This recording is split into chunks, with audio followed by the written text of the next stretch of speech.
सोमदत्त पिछले 1 घंटे से सोने की कोशिश कर रहा था, लेकिन उसे नींद नहीं आ रही थी। उसने सोचा क्यों न अपनी पत्नी रीमा को कॉल कर लिया जाए।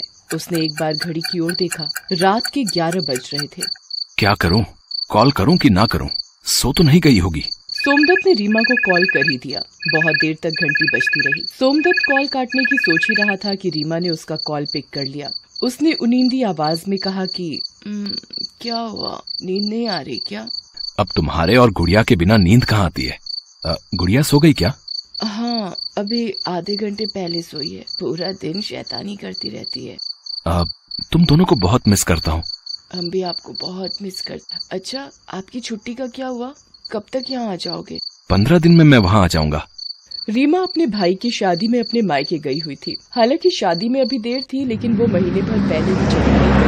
रीमा का भाई धीरेन्द्र पुलिस में डीएसपी के पद पर काम करता था। सोमदत्त ने रीमा से बात करके फोन कट किया और मोबाइल को अपने सिरहाने में रखकर फिर से सोने की कोशिश करने लगा। तभी उसके मोबाइल का नोटिफिकेशन टोन बजा। सोमदत्त ने अपने फोन की ओर देखा। फेसबुक पर एक बहुत ही सुंदर लड़की जिसका नाम इप्शिता था, उसकी फ्रेंड रिक्वेस्ट आई हुई थी। सोमनाथ उसकी प्रोफाइल पिक्चर को देखते हुए मन ही मन सोचने लगा, कौन है ये लड़की?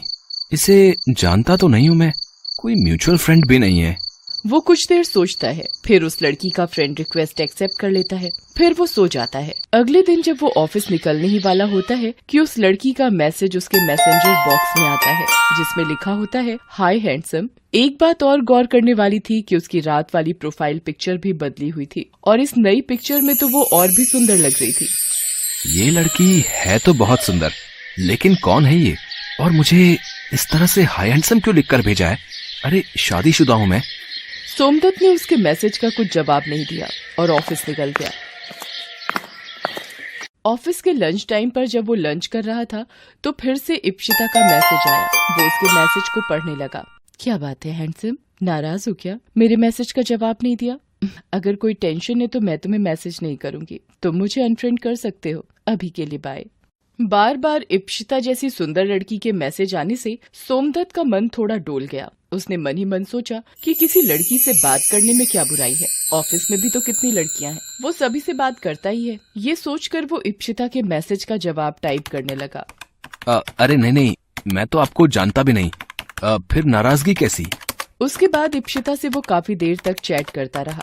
उस चैट में वो कहाँ काम करता है, क्या करता है और अपना फोन नंबर भी दे दिया। सोमदत्त ने सोचा कि इप्शिता का कॉल आएगा, लेकिन उसने कोई कॉल भी नहीं किया। फिर 2 दिनों तक इप्शिता का कोई मैसेज भी नहीं आया, लेकिन सोमदत्त बार बार अपने मैसेज बॉक्स में जाकर देखता कि कहीं उसका कोई मैसेज तो नहीं आया है। अरे जब कॉल करना ही नहीं था तो फोन नंबर क्या अचार डालने के लिए लिया था? 2 दिन से कोई मैसेज भी नहीं आया इप्शिता का। वो थोड़ा परेशान सा रहने लगा। कई बार उसके मन में आया कि वो ही उसे मैसेज करके पूछ ले कि सब ठीक तो है ना, लेकिन उसने नहीं किया। 2 दिन बाद जब वो शाम को अपने ऑफिस से निकल रहा था तो उसके नंबर पर एक अननोन नंबर से कॉल आया। सोमनाथ ने कॉल पिक किया तो दूसरी तरफ से एक लड़की की मदहोश करने वाली आवाज आई। हेलो। हेलो, आप कौन बोल रही हैं? पहचानिए मुझे। सॉरी, मैं आपको नहीं पहचान पाया। अरे इतनी जल्दी हार मत मानिए, ट्राई तो करिए पहचानने की। सोमदत्त उस लड़की की आवाज नहीं पहचान पा रहा था। तभी उस लड़की ने एक बात कही। ठीक है हैंडसम, मैं ही बता देती हूँ, मैं इप्शिता हूँ, तुम्हारी फेसबुक फ्रेंड। इप्शिता का नाम सुनते ही सोमदत्त के दिल की धड़कनें तेज हो गई। उसने लड़खड़ाती जुबान में उससे पूछा, इप्शिता, कहाँ हो तुम? मैं तो तुम्हारे दिल में हूँ, जरा ठीक से देखो तो। इप्शिता की ऐसी बात सुनकर सोमदत्त थोड़ा शर्मा गया। अरे इस तरह लड़कियों की तरह कोई शर्माता है क्या? वैसे तुम फेसबुक पिक में जितने हैंडसम दिखते हो उससे कहीं ज्यादा सामने से लग रहे हो। इप्शिता की इस बात को सुनकर सोमदत्त चौंक गया। अरे तुमने मुझे सामने से कब देख लिया? अभी देख रही हो ना, जरा तुम भी अपनी गर्दन बाईं ओर घुमाओ, हाथ हिलाती हुई मैं भी तुम्हें दिख जाऊंगी। सोमदत्त झट से अपनी बाईं ओर देखने लगा। उसकी थोड़ी दूर पर इप्शिता खड़ी थी।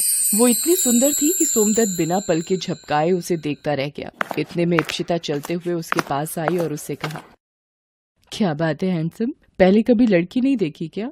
इप्शिता की बात सुनकर सोमदत्त झेप गया। इप्शिता ने ये बात भांप ली और उससे कहा कि यहीं खड़े रहोगे या कहीं कॉफी पीने चलोगे? सोमदत्त इप्शिता को लेकर कॉफी पीने चला गया। उन दोनों ने उस दिन बहुत सारी बातें की। सोमदत्त को कहीं से भी ऐसा नहीं लगा कि वो इप्शिता से पहली बार मिल रहा है। इप्शिता भी पहली ही मुलाकात में उससे बहुत खुल गई थी। फिर तो वो हर दिन मिलने लगे। उनके बीच में करने को इतनी बातें होती कि वो कभी खत्म ही नहीं होती। रात को भी वो घंटों बातें करते रहते।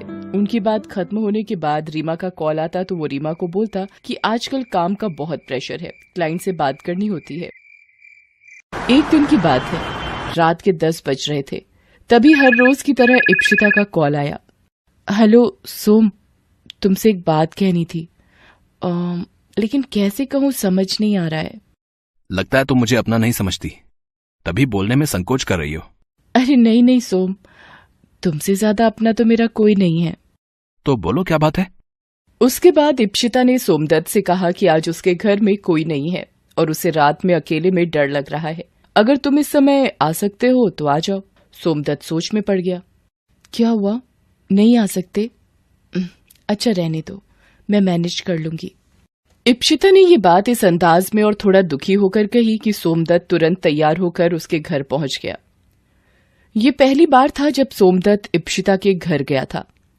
सोमदत्त को अपने घर देख इप्शिता बहुत खुश हो गई और उसने उसे गले लगा लिया। सोमदत्त को थोड़ा अजीब तो लगा, लेकिन उसे भी इप्शिता का गले लगाना अच्छा लगा, इसलिए उसने कुछ नहीं बोला। थैंक यू सोम, तुम नहीं आते तो पता नहीं आज की रात में अकेले कैसे काटती। अच्छा, तुम कॉफी पियोगे या तुम्हारे लिए कुछ स्पेशल लेकर आऊं? ये कहकर इप्शिता किचन में चली गई। जब वो बाहर आई तो ट्रे में 2 गिलास और ड्रिंक थे। दोनों मिलकर पीने लगे।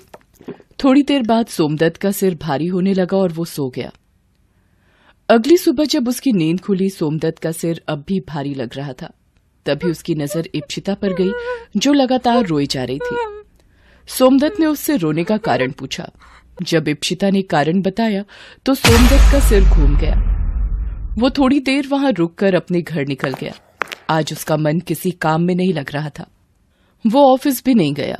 तभी उसके मोबाइल फोन के मैसेंजर में नोटिफिकेशन आया। उसने अनमने ढंग से फोन उठाया। उसके बाद उसने फोन में जो देखा उसे देखकर वो पसीने पसीने हो गया।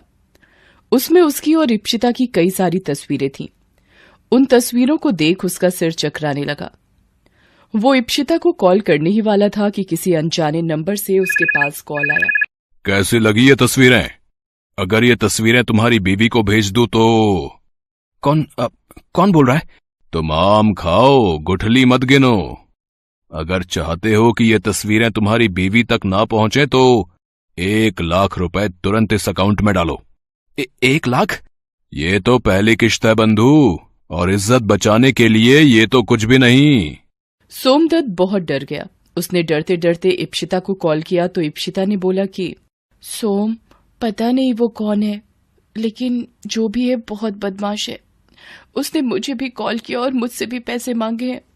सोम, पैसे का क्या है, आएगा और चला जाएगा, लेकिन एक बार इज्जत चली गई तो सब खत्म हो जाएगा। सोमदत्त ने 1 लाख रुपए उस आदमी को दे दिए। 1 सप्ताह बाद फिर उससे 30,000 रुपए मांगे गए। 2 दिन बाद फिर से 50,000। सोमदत्त परेशान हो गया। इस बीच उसके साले की शादी की डेट नजदीक आ गई। वो जाना तो नहीं चाहता था, लेकिन रीमा ने उसे जबरदस्ती बुलाया। सोमदत्त वहां भी बहुत परेशान रहता था। रीमा को आखिर समझ नहीं आ रहा था कि उसके पति को क्या हो गया है। सारा दिन वो कुछ न कुछ सोचता रहता। रीमा ने एक बात और नोटिस की थी कि सोमदत्त अपने फोन को 1 मिनट भी अपने से अलग नहीं होने देता। कुछ तो बात जरूर है, ये हमेशा फोन को खुद से चिपकाए हुए क्यों घूमते हैं। एक दिन रीमा ने सोमदत्त को उस ब्लैकमेलर से बात करते हुए सुन लिया। उसे सारी बातें पता लग गई। उसे सोमदत्त पर बहुत गुस्सा आया, लेकिन ये समय उस पर गुस्सा करने का नहीं, उसका साथ देने का था, क्योंकि वो देख रही थी कि उसका पति कितना परेशान है। ये इप्शिता कौन है? इप्शिता? कौन इप्शिता? सोम, झूठ मत बोलिए, मुझे सब पता लग गया है। बस आप सब कुछ सच सच बता दीजिए। रीमा की बात सुनकर सोमदत्त फूट फूट कर रोने लगा और उसे सारी बातें बताई। रीमा ने अपने डीएसपी भाई धीरेन्द्र से सारी बात बताई। आप लोग बिल्कुल चिंता मत करिए, ये ब्लैकमेल करने वाले का गिरोह है जो आजकल इस ढंग से लोगों को फांसता है। और जानते हैं जीजाजी, वो इप्शिता भी उसी गिरोह की सदस्य है। धीरेन्द्र की बात सुनकर सोमदत्त शॉक्ड रह गया। हालांकि उसे भी कभी कभी उस पर शक तो होता था, लेकिन उसने अपनी बातों के जाल में सोमदत्त को इस तरह से फंसा रखा था कि उसे लगता था कि वो बहुत ही सीधी साधी लड़की है। धीरेन्द्र ने उन्हें पकड़ने के लिए जाल बिछाया। जल्द ही इप्सिता अपने गिरोह के और सदस्यों के साथ पकड़ी गई। सोमदत्त बार बार रीमा से अपने किए की माफी मांगता। रीमा बार बार उससे कहती कि मैंने आपको माफ कर दिया है। पति पत्नी का रिश्ता विश्वास पर टिका होता है, इसे कभी न टूटने दें।